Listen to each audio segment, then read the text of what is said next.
बिस्मिल्लाहिर्रहमानिर्रहीम अस्सलाम वालेकुम। सच टेलीविज़न के डिजिटल प्लेटफॉर्म से मैं हूं आरिफ काज़मी।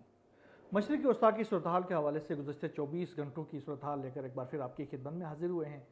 आज के व्लॉग में हम ख़ास तौर पर जिक्र करेंगे कि ईरान के अंदर जो मिलिट्री डॉक्ट्राइन है उसमें क्या तब्दीली पेश आ रही है। ख़ास तौर पर अभी हमने देखा कि ईरान के सुप्रीम लीडर ने एक बहुत बड़ी तब्दीली ख़ास तौर पर जो नेशनल सिक्योरिटी कौंसिल के हवाले से की है, जिसमें इब्राहिम रज़ाई साहब, मोहसिन रज़ाई साहब जो कि रहबर आला जो ईरान के सुप्रीम लीडर हैं उनके मुशीर भी थे, अब उनको नेशनल सुप्रीम कौंसिल के सरबराह मुकर्रर कर दिया गया। तो उनको क्यों आखिरकार नेशनल सिक्योरिटी कौंसिल के सरबराह मुकर्रर कर दिया गया, और बाकर जुल्कदर जो कि नेशनल सिक्योरिटी कौंसिल के सरबराह थे उनको उस मनसब से क्यों हटाया गया, और अब वो क्या जिम्मेदारियां अदा कर रही हैं। ये बहुत बड़ी स्टोरी है, इसके ऊपर बात करेंगे। और दूसरा, अपना हरमुज़ के हवाले से ईरान और ओमान के दरमियान जो डील चल रही है, तो उसके हवाले से भी बहुत अहम किस्म की खबरें हैं। अमेरिका जो है वो कोशिश कर रहा कि ये प्रिडिक्ट ये करने की कोशिश करे, ये बावर कराने की कोशिश करे कि ये जो माहिदा हो रहा है वो हमारे और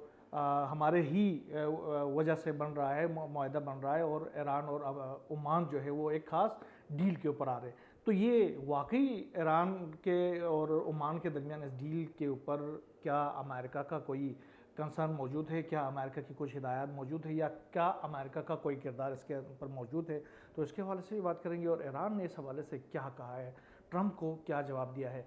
और तीसरा ये है कि जो पैक्ट हुआ है सऊदी अरब, तुर्किया और पाकिस्तान के दरमियान, तो उस पैक्ट के हवाले से ईरान का जो ऑफिशियल रद्द-ए-अमल आज सामने आया है, तो इसके हवाले से भी हम बात करेंगे। और जो मैं अपने इन व्लॉग्स में मुसलसल कह रहा हूँ कि जो यमन के अंदर जो सूरत हाल है वो मुसलसल ख़राब होती जा रही है।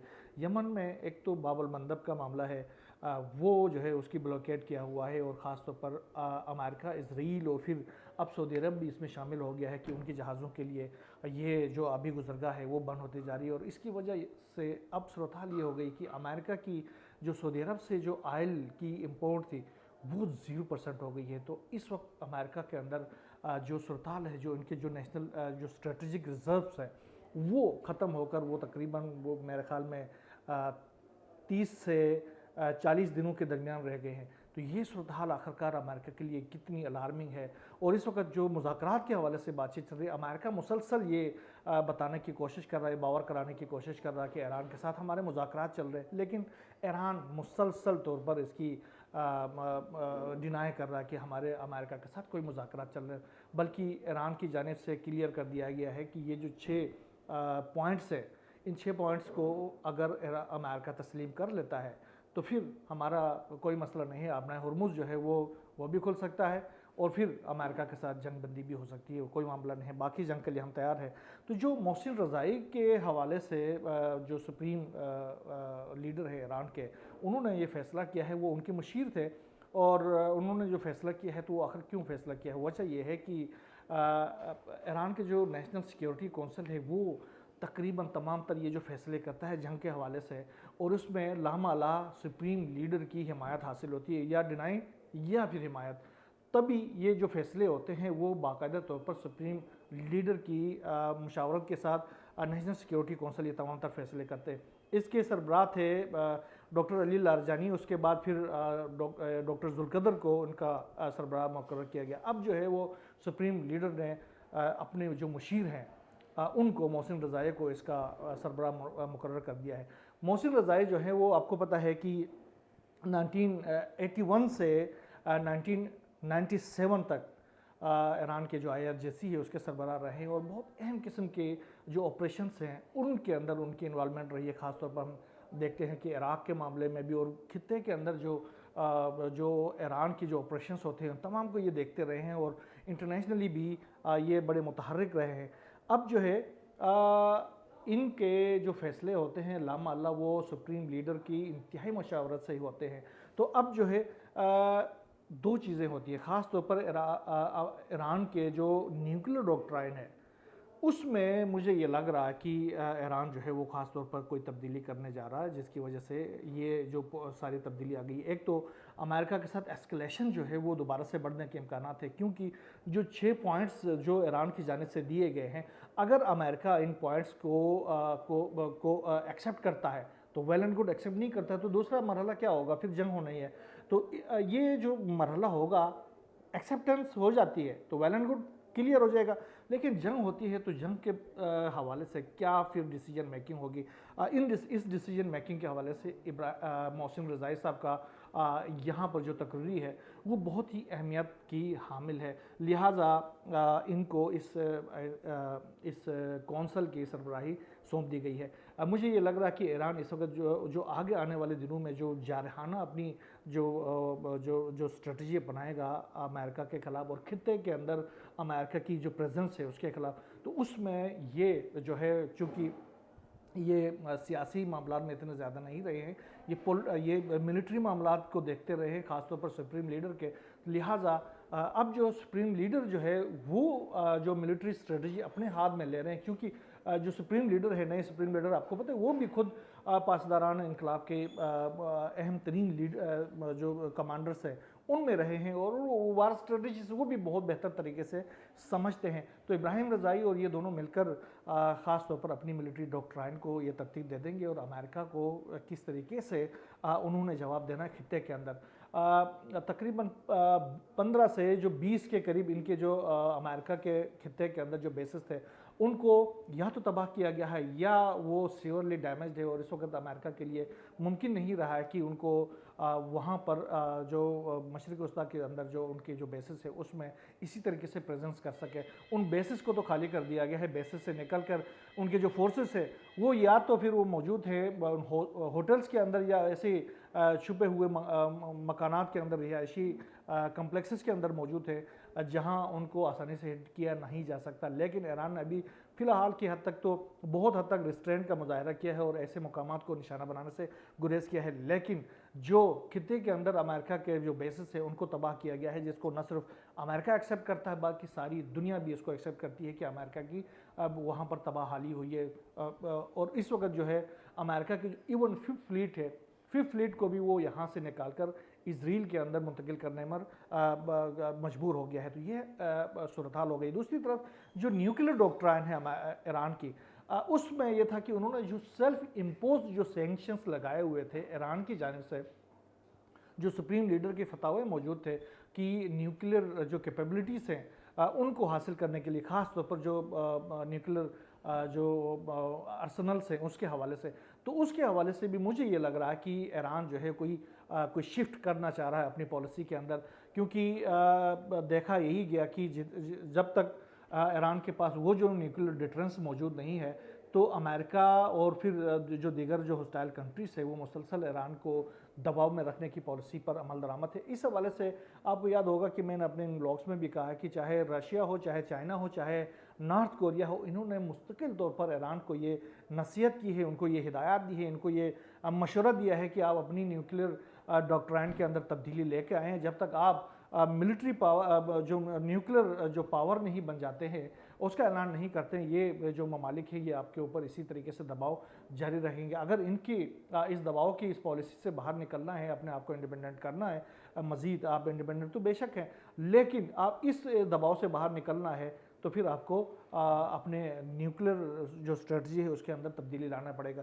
तो जो मोहसिन रज़ाई है उनकी नेशनल सिक्योरिटी कौंसिल के अंदर जो अभी जो तब्दीली आ रही है, उनको जो सरबराही दी गई है, तो आगे आने वाले दिनों में आप देखेंगे कि इनकी जो मिलिट्री डॉक्ट्राइन है वो इंतहाई जारहाना बुनियादों पर जाएगी। क्योंकि ईरान ने ये क्लियर कर दिया है कि अब अमेरिका के साथ किसी किस्म की कोई बातचीत नहीं हो रही है। ईरान ने ड्रॉ किए हैं कुछ जो शराइत है वो ड्रॉ करके हवाले कर दिए हैं कि ये शराइत है, इनको तस्लीम करें तो ठीक है, नहीं तो हम जंग के लिए तैयार हैं। ईरान बेसिकली अमेरिका को लॉन्ग एक टर्म के लिए ना एक जंग के अंदर वो धकेलना चाहता है, वो उनको घसीटते हुए रखना चाहता है ताकि ये जो आपके मिड टर्म इलेक्शंस हैं वो भी आ जाए और आखिरकार जो ट्रम्प है वो तारीख के डस्टबिन में चले जाए और फिर जो भी आगे आएगा वो लामाला ऐसा शख्स अमेरिका के अंदर आ सकता है जो इस एस्केलेशन से या इस जो जहनीत है उससे तो कम से कम होगा। जैसे इससे पहले हमने देखा है जितने अमेरिका के सुदूर आए हैं 1979 से अब तक, उन सब ने कोशिश की है कि ईरान को दबा के रखा जा सके, लेकिन ईरान के ऊपर हमला करने की जरूरत किसी ने नहीं की। ये वाहिद ट्रम्प है जो कि एप्स्टीन फाइल्स के ज़ेर असर उन्होंने आखिरकार ये जुर्रत कर ही ली कि ईरान के ऊपर हमला कर दिया, लेकिन अब जो हालत उसकी बनी हुई है वो सारी दुनिया देख रही है कि वो मुसलसल भीख मांगे जा रहे हैं कि किसी तरीके से वहाँ से कोई सह पैसेज मिल जाए कि वहाँ से बाहर निकल सके। सिर्फ एक ये ऐलान वो करना चाह रहा है, कोई ये अपने जहन को ये खुश फहमी देना चाह रहा है कि मैं विक्टोरियसली इस खित्ते से निकल रहा हूँ। हालांकि ऐसा अब होगा नहीं, क्योंकि ये सूरत हाल अब अमेरिका के हाथ में, ट्रंप के हाथ में नहीं रही है, ना उसके साथियों के हाथ में रही है, बल्कि ये सूरत हाल अब ईरान के हाथ में है कि वो फैसला कर सके कि इस जंग का फातह कौन है। और ये दुनिया ने भी फैसला कर लिया है कि इस जंग का फातह कौन है। अमेरिकन जो टॉप के लीडर्स हैं उन सब तमाम की ये बयानियाँ है कि इस जंग का जो फातह है वो ईरान ही है। लामाला एक ऐसा मुल्क जो कि 47 सालों से सैंक्शंस का शिकार रहा हो और वो इस तरीके से दूर चटाए, इतने सारे ममालिक के अंदर आपकी मौजूदगी, उन सारे ममालिक जो हैं वो सहूलतकारी भी कर रहे हैं, उसके बावजूद जो है वो आप इनको ताक कर निशाना बना रहे हैं और आप खित्ते के अंदर डटे हुए हैं, तो ये कोई मामूली बात नहीं होती। बहरहाल ये तो रहा इसके बाकर जुल्कदर साहब की नेशनल सिक्योरिटी काउंसिल से जाने का और फिर मौसम रज़ाई का आने का। हुर्मुज़ का मामला जो है वो ओमान और ईरान के दरमियान जो है वो तकरीबन हल हो गया है। अब जो है मामला जो है वो ख़ास तौर पर जो खित्ते के ममालिक है उनकी तरफ जाते हुए मुझे लग रहा है कि उनकी तरफ गए हैं ताकि वो भी एक दफ़ा इस चीज़ को देख लें। मुझे ये लग रहा है कि जो खित्ते के ममालिक है उनकी इसमें कॉन्सेंस ज़रूर शामिल है कि हुर्मुज़ के अंदर जो रिजीम कायम कर रहे हैं ओमान और ईरान, उसको ये भी तस्लीम करेंगे। तस्लीम जब करेंगे तो लामाला ईरान ने एक बात की है कि अगर तीसरा मुल्क जो है वो मुदाखलत नहीं करे, तीसरा मुल्क कौन है आप लोग सब जानते हैं, अगर तीसरा मुल्क मुदाखलत नहीं करता है तो आबनाए हुर्मुज़ जो है वो कल भी खुल सकता है, उसमें उसके खोलने में कोई मसला नहीं है।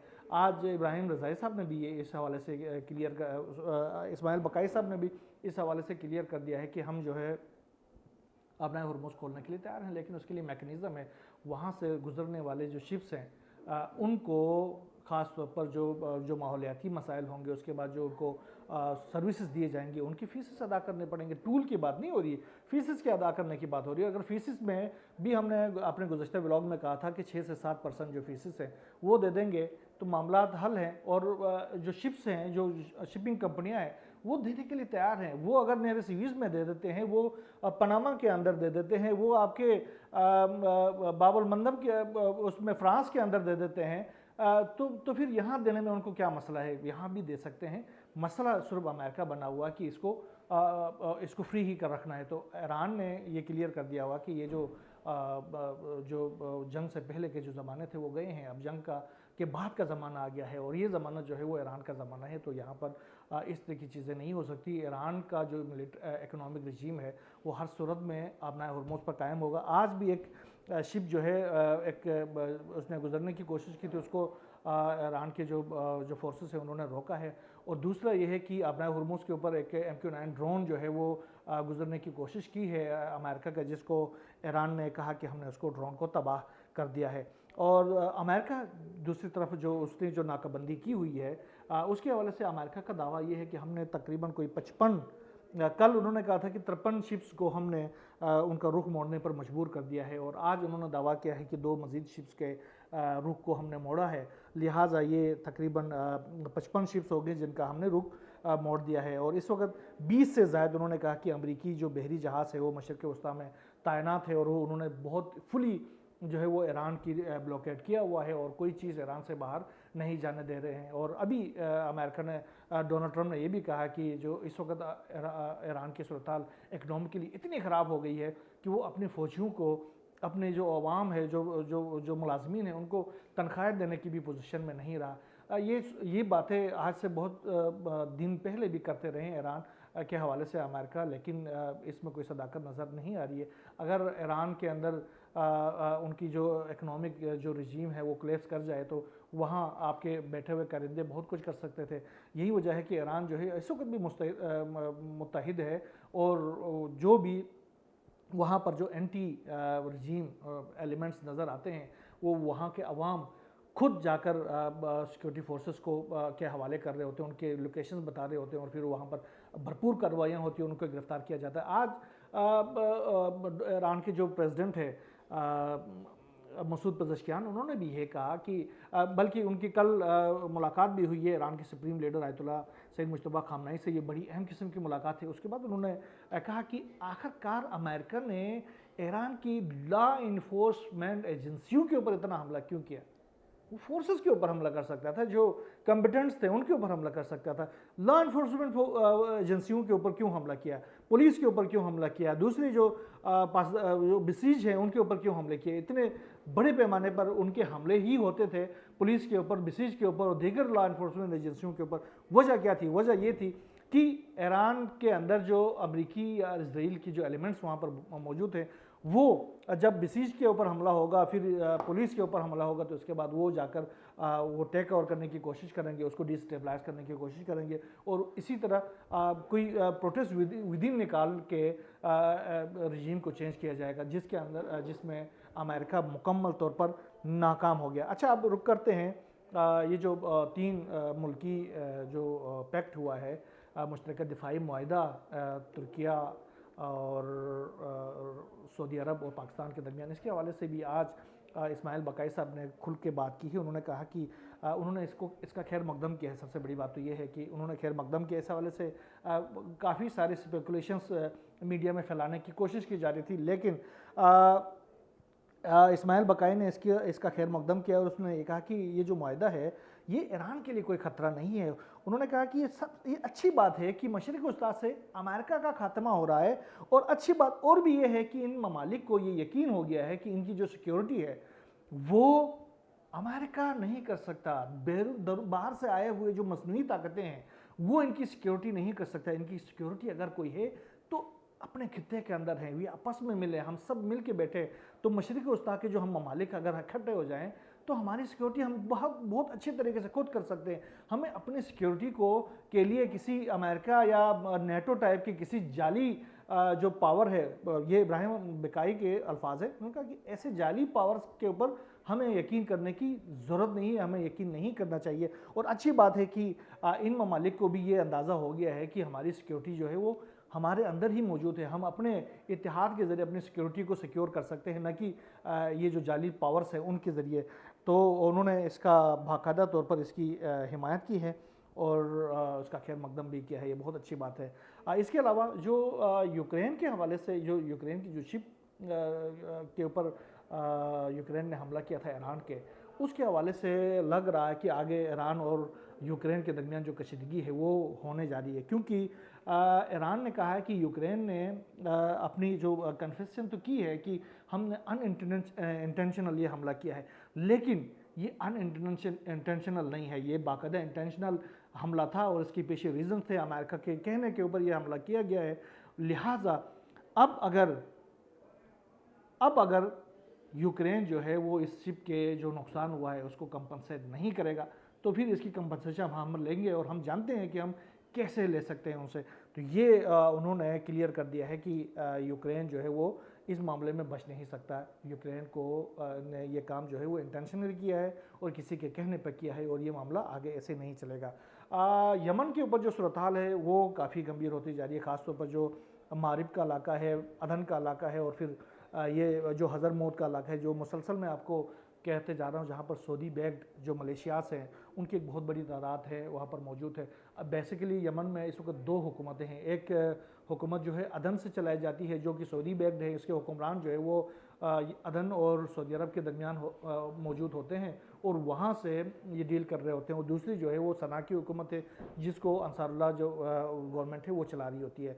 तो ये दो गवर्नमेंट्स हैं। साल 2022 से ये बाकायदा तौर पर जंग के बाद ये जो सना और दीगर जो इलाके हैं वो अंसारुल्लाह ने सिक्योर किए हैं, बाकी जो इलाके हैं वो उनको पीछे धकेल कर वो अदन के से उस तरफ उनको धकेल दिया गया। अब जो है वो अदन से और मारिब का जो इलाका है वहाँ से, और फिर हज़रमौत के इलाके से कबाइल्स और फिर वो जो फोर्सेस हैं उनको मिलाकर वहाँ से अटैक्स हो रहे हैं मुसलसल सना के ऊपर। और फिर जो हौसी जो जो इलाके हैं उनके ऊपर हमले हो रहे हैं। तो उसके बाद एक घमसान की जंग है दोनों के दरमियान और बड़े पैमाने पर एक दूसरे के ऊपर हमले किए जाते हैं। उसमें ड्रोन्स का इस्तेमाल किया जा रहा है, उसके अंदर मिसाइलों का इस्तेमाल किया जा रहा है, जिसके नतीजे में बड़े पैमाने पर दोनों तरफ नुकसान हो रहे हैं। और ये जो एस्केलेशन है ये बहुत इसकी जो इम्पैक्ट्स हैं बेसिकली इसके इम्पैक्ट्स निकल के आ रहे हैं सऊदी अरब की तरफ भी, क्योंकि वजह यह है कि यमन ने सऊदीया का ब्लॉकेड किया हुआ है, जो समंदरी ब्लॉकेड किया हुआ है। अब जो है वहाँ से जो आयल है वो बाहर नहीं निकल पा रहा। कोशिश हो रही है, कुछ जो शिप्स हैं टैंकर से वो निकल भी जाते हैं, लेकिन ज़्यादातर को जो सऊदी फ्लैग्ड होते हैं उनको बाकायदा तौर पर हिट किया जाता है और वहाँ से भगा दिया जाता है। तो इस वक्त अमेरिका और जो सऊदी अरब के दरमियान जो आयल की जो तिजारत थी वो 0% हो गई। मैंने गुज़श्ता व्लॉग में भी आपको कहा था कि ये 0% होना कोई मामूली बात नहीं होती है। अमेरिका के स्ट्रेटजिक जो रिजर्व्स हैं वो 35 से 40 दिनों के रह गए हैं। उसके बाद वहाँ पर भी एक जो आयल का कोलैप्स हो जाएगा, मतलब ये लफ्ज़ लिखा गया है कि आयल के हवाले से डेड हो जाएगा अमेरिका। तो ये कोई मामूली बात नहीं होती है। गो कि वेनेजुएला में कब्ज़े के बाद से वहाँ से कुछ आयल आ रहा होता है, लेकिन यह है कि मशरिक़ी वसा से तो उसका आयल ज़ीरो हो गया ना, तो उसकी वजह से उसकी जो वहाँ जो आयल की जो प्राइसेस है वो अप हो जाएंगे। उसके बाद जब गुड्स की प्राइसेस जो है वो उसके नतीजे में अप हो जाएंगे और वो हो रही है मुसलसल बहुत तेज़ी के साथ, और लोगों की जो क़ुव्वत ख़रीद है वो बहुत तेज़ी के साथ गिर रही है, जिसके नतीजे में जो रिजल्टमेंट अमेरिका के मुख्तलिफ शहरों के अंदर आ रही है वो आगे आने वाले 30 से 40 दिनों के अंदर और ज़्यादा शदीद हो सकती है। तो बहरहाल हौसियों ने एक बार फिर कहा कि उन्होंने एक ड्रोन को जो है वो मार गिराया है। उसका ये ड्रोन जो है वो अमेरिकन MQ-9 रिपेयर ड्रोन था, जो कि आबनाए बाबुल मंदब जो है उसके ऊपर ये फ्लाई कर रहा था। और ये जो जिबूती का इलाका है बाबुल मंदब के करीबी इलाका बनता है, वो उसी इलाके के उसी कोस्ट के करीब ये सफ़र कर रहा था। उसको उन्होंने हौसी फोर्सेस जो है ना उन्होंने उनको मार गिराया है।